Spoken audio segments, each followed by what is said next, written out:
So much editing.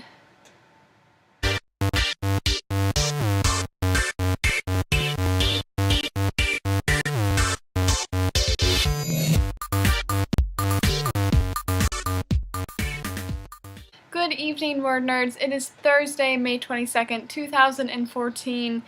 And yes, I know this video is a tad later in the day than I usually put them up, but I've been so busy writing and editing, and I promise it'll be worth it.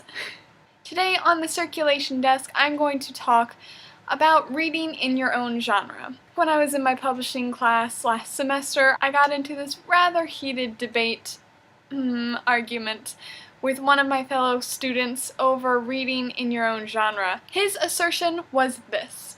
You don't need to read in your genre. In fact, you shouldn't, because the more you know about the market, the more you're influenced by it. And if you're influenced by the market, you'll write to the market, your writing will suffer, and you'll be a sellout. Young adult genre is a passing fad. I'm assuming that's what he sounded like. This was over a discussion forum, so I can't say for certain. But needless to say, after pulling my hair out, especially about the young adult genre being a passing fad comment, which I won't even get into here, I composed myself and tried to write back as eloquently as I could and as calmly as I could. I hate to disagree. No, I don't. But you're wrong. His position was that you didn't need to know the trends, and that it was useless to read in your genre, and if you read too much, you would start copying every other thing that's ever been written, and you don't want to become a cliché, do you?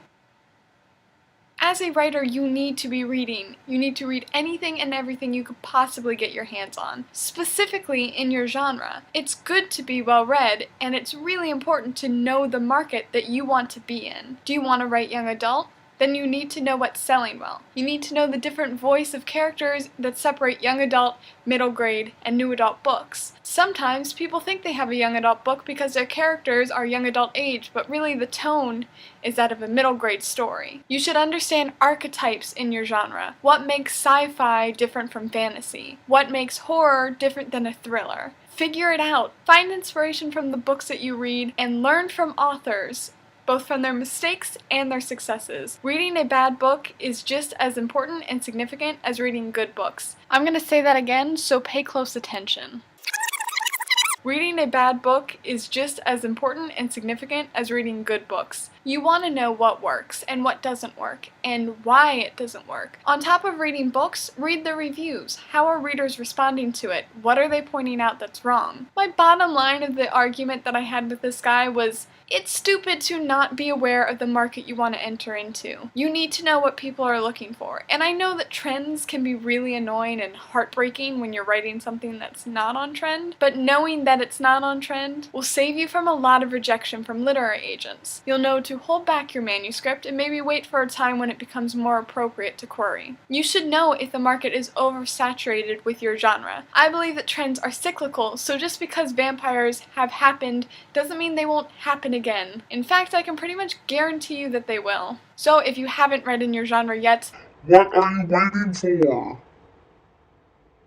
go out there, find every book you can. Don't just read paranormal because you're writing paranormal. Get specific. Paranormal angels or paranormal psychics and witches. What is your genre and how do you fit in it? Speaking of reading books in the young adult genre, if you haven't done so already, make sure you grab a copy of Throne of Glass by Sarah J. Maas. It is our WordNerd Book Club Book of the Month, which we will be discussing this Sunday, 7:30 p.m. Eastern Standard Time live. I will not be able to make it, but Kelly will be sharing my thoughts on this book, and I really loved it.